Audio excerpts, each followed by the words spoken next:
Welcome back. I know this is a little bit old, but I want to talk about this shit anyway. Holy shit. Watching this game, I swear to God, watching this game, ooh, it took a lot out of me. I want to first congratulate and thank Mikel Arteta because the narrative before this game was, is he going to go out there to try to get a draw? Is he going to go out there and not try to win? You know, that was the narrative before the a ball was even kicked because of the way this guy has been lining up his team all season that we didn't think that he was going to put out a good lineup. Me personally, I didn't mind the lineup. Obviously there's players in here that just me personally, I think they genuinely just suck and that there's nothing to help them. Um but yeah, like I feel like with this type of lineup, he went safe with the back line, but he did his regular midfield too. But he put Eze and Odegaard on the team, which he never does. He plays either one or the other.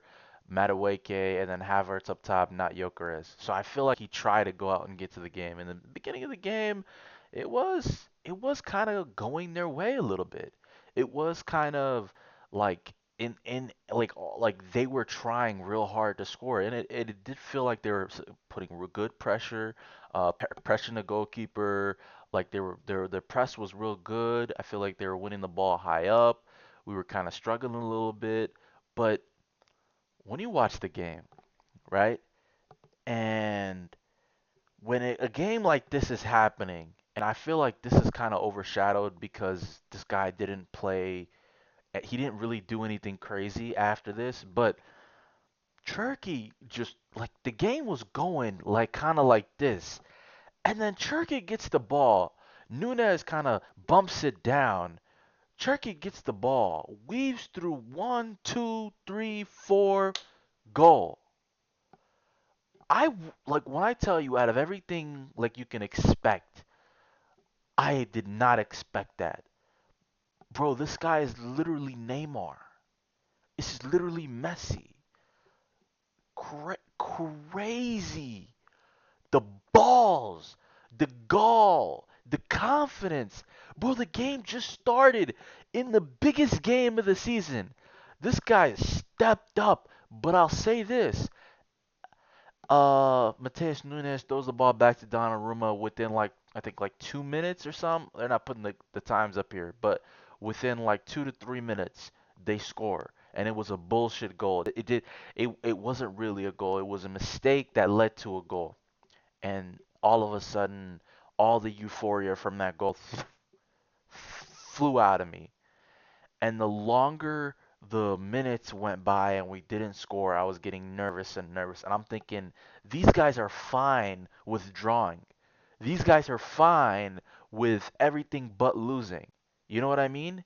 They're fine with drawing, they're fine with beating us, but these guys are fine with it. And it just felt like they were settling and that they weren't really trying offensively. And just like the lineup, they tried real hard to like hold us down defensively. But Doku, I've spoken critically of Doku before, but Doku, I feel like goals and assists would make him the ultimate player, but as he is right now, he is so unstoppable, it's crazy.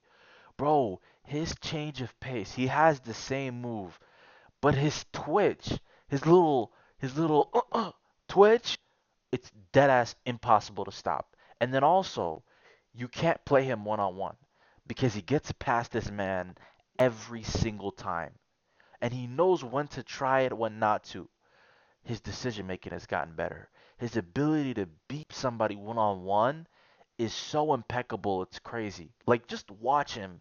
The reason why Nico O'Reilly is such a good player is because of how much gravity Doku attracts. Doku, on that second goal to Holland, if you watch, Doku draws the guy who's supposed to watch Nico O'Reilly because he's such a good dribbler that one like defenders know you can't leave him one on one. So he gets past the first guy, the second guy has to run up, and then they're leaving their man open. Now Nico O'Reilly's wide open in the box. Boom, pass it. Rodri, good little dummy run. Holland smells the goal coming. boom, 2-1. I was lit. Also, I want to say something. I don't like the non-celebrations. I get it, aura, cold Instagram photo, blase blah. Those are cool, but there's nothing more exciting than a real celebration. Like when you score and then you just run and you hit a fucking knee slide, or you go real high up into the air and you just punch with all your fucking might. Like that is such like a euphoria. Like I feel it. But when you run and then you just stop and you just looking, it's like like blue balls me a little bit, bitch. Line it up. I want to mention some of the Arsenal players and what I think about them. I want to start off with David Raya. David Raya, good keeper. Do I have anything crazy to say about him from this game? No. Mosquera is not a right back, so I'm gonna excuse his trash ass performance today because he's not a right back. He's more used to playing centrally. Saliba, not a bad game. I can't really say he did anything too crazy that like was bad. I can't say that he did anything like amazing, but I think he did his job. Gabriel, I think all Gabriel did today was wrestle today, the day like 2 days ago. All Gabriel did was wrestle with Holland. That was all that he did. He didn't do a single thing more at all. Period. Hincapié, he locked up Semenyo. He did his job. Semenyo embarrassed them in the cup final, and this time Hincapié is like, "Hey, bro, bitch, it's 1-1. Bitch, it's 1-1. Let's meet again," type shit. Zubimendi, I don't know where this 7.0 rating comes from. This guy and this guy, these two midfielders, yeah, I can't say anything good about them because it just feels like they're on the pitch doing nothing. If I was an Arsenal fan, I would hate these niggas have mastered the art of doing nothing. They are not contributing to the team at all. I want you to look at why can't I? Bitch, I'm trying to look at his stats for the game.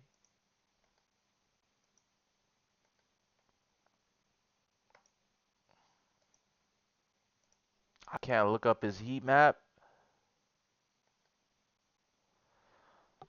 Hold on, maybe it's cause I'm on full screen. What? I deadass can't look up his heat map. Didn't they just add this? Oh my god, whatever. But Zubimendi, yeah, I feel as though the issue with Zubimendi and Rice, like I'm saying both because people are blaming Zubimendi, like the coach, like both of them just I couldn't and Odegaard, by the way, Odegaard, all three of these guys. What did they do? Somebody explain it to me because I'm watching the game. I'm watching with my eyes. They have no impact. They they were pressing well, yes, but like outside of the press, are they progressive ball carriers? No. Are they making line breaking passes? Are they defensively shutting it down? Like, what are they contributing to are they controlling the game? Are they setting the tempo? Are they swinging the passes, moving the balls, like up and down and left and right, spreading the wealth? What are they doing? What have I like? I just feel like if I was an Arsenal fan, I look at like me personally when I look at coaching and managers, especially in soccer, I look at can you win and do you have the ability to develop your players? I feel as though Odegaard hit a peak and he hasn't touched that since. Since. Eze, I think Eze is hitting his prime right now. I think Eze is kind of like, in my eyes, a late bloomer. He's like 27, right? Hold on, let's see. Yeah, he's like 27. Um, he's pretty old. But to get his big money move, he's pretty old. 26 years old, getting his big money move. But this is the prime years of his career where he learns the game, where he understands his body the best. This is supposed to be his prime years, and all I can think about in that game is him tracking back, helping out the defense. And that one shot that hit off the post. Outside of that, what did he do? Let's real talk here. Real talk. Like as a left winger, did he impact that did like was Martinelli ever in danger? No, Martinelli. Was Mateus Nunes ever in danger? No. No. Next up, Madueke. Well, we already knew Madueke was not as good as people think he is, and here go Arsenal, like their team save a hoe, save a Chelsea player. That's what they are. Madueke and Havertz are simply just they're mid players. These players would look good maybe in other leagues, maybe on other teams that are not as good as this one. But when it comes to Arsenal, like if I was an Arsenal fan, dude, I'd fucking hate the manager more than anything because some of these players are simply not good enough, and like I said, he hasn't developed them. Hincapié, uh, I'm not gonna speak on the defense because the defense is well throughout the season. It's been documented how well the defense is run.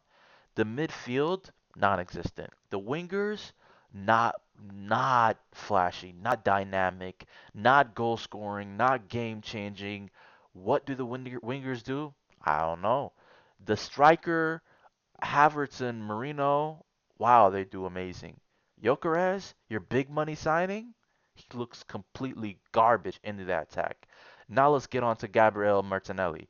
Gabriel Martinelli, I truly have no idea how he's still at Arsenal after all these years. He's had one good season. Outside of that, disappointment after disappointment after disappointment. He has been found out. He does the same thing every single fucking time. He literally is a one trick pony, and it's easy to stop. Ben White, he has reached the ceiling. Trossard, he has reached his ceiling. I truly don't. Victor Gyökeres was on the pitch for like 10 minutes. He didn't touch the ball. He didn't touch the ball. Now let's get to our players. Holland, amazing game. Holland, man of the match? I don't think so, but amazing game. Semenyo, one of his worst games in a City shirt, but I'm glad that he did it now. You know, finally he got that bad game out of him. Mateus Nunes, best right back in the league, without a question. He's team of the season. Kusanov, wow. Wow, Kusanov. Every week it seems like you get better and better. Guehi, solid. I think he did well. I think where he got that yellow card, that one I was like kind of like, oh, that was a little bit shaky. I don't know why you like committed right there. But other than that, amazing. Nico O'Reilly, player of the season. Nico O'Reilly, player of the season and young player of the season, and PFA player of the season, and PFA young players of the season, and PFA players player of the season, and PFA players young player of the season. This nigga is the GOAT. I knew when he changed his number, he meant business. This nigga was number 75 last year. He was like, bro, this season I'm finna be doing things. I'm changing my number. And he's already doing things. GGO, yo, Donnarumma pisses me off like so much because the problem with Donnarumma is that mistake really crushed me. But then he'll pull out these saves out of his ass cheeks that I know Ederson won't save. You know what I mean? I know Ederson won't save. And now I'm like stuck because Trafford is the perfect Manchester City keeper and Donnarumma is just an amazing shot stopper. He's so good at it. I feel like sometimes he just kicks the ball long and hopes, but I feel like he redeemed himself because he helped set up the second goal and he made a couple of good saves in the second half that I really enjoyed. Now we go to the midfield. Rodri and Bernardo Silva again showing Arsenal and just the world how to be a proper midfield. Bernardo Silva is so intelligent, and that's why Pep Guardiola loves him. I was watching him in this game, right? I love watching Bernardo Silva. I like keeping an eye on him throughout the game because this guy, if you watch him, you can predict how the game is going to go. Just watch him. Watch what he does on the pitch. From minute one, this motherfucker understood that these guys were pressing Donnarumma, trying to get him to make a mistake. So then on the next goal kick, he runs all the way back and stands right in between the keepers and gets the ball and he starts to play himself and he progresses the passes. And then you're watching him, right? He's there before the ball gets to where he's at. He understands where the ball needs to go. You see that there's an overload on the right. He understands the left is open. He's already there waiting for the pass. He gets the pass. He slides it off. And in every big game, he's always performing. Rodri and Bernardo Silva and Gundogan and Kevin De Bruyne and whenever they were in the team, they just had this. I'm not losing mentality, you know? When it all came down to it, these motherfuckers always like I feel like they always put their fucking heart on the sleeve, you know? Their body on the line type shit. Doku, like I already said, like I said at the beginning of the season, they were telling me, let's get Donnarumma, let's get Rodrigo. I said, I'm good on both. I'm good on both. Shout out to Rodrigo, and the reason why I said I'm good on him is because I said we have Jeremy Doku. That's what I said we had him, and that he's going to come into his own this season. What does he do? He is such a threat. He's literally unstoppable. He's undroppable from this team. If you take Doku out of the team, I want you to watch how bad the attack gets. I want you to just watch. Just watch how bad the attack gets. Just open your eyes. I promise it's the craziest shit you've ever seen. Turkey, one amazing moment of brilliance, and then immediately after that, I feel like he had no impact for the rest of the like 30 minute, like say 65 minutes that he's played. I don't know when he scored, maybe like the 15th minute, but after he scored, I didn't see anything from this guy after that. Semenyo, one of his worst games in a City shirt. I truly was like, and another thing, Pep hasn't been subbing out like he usually does. He usually subs out maybe like 60 minutes. He'll take one person off, two-person off. Sometimes he'll keep the same starting 11 on the pitch the whole game, which I don't mind.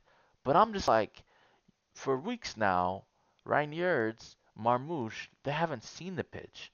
And every time he'll sub in Phil Foden, Savinho, Nathan Ake. Nico was on today for Rodri, but he'll sub on a cheeky Kovacic. Like, where's everybody else at, bro? Where they at? I don't know. Holland, exceptional game. He played amazing.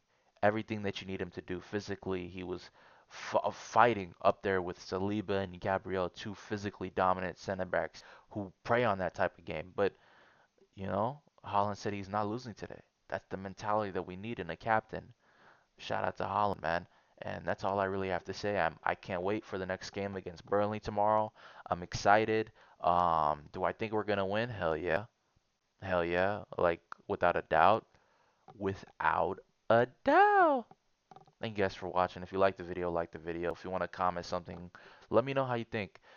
Fuck Arsenal, fuck Mikel Arteta. Peace.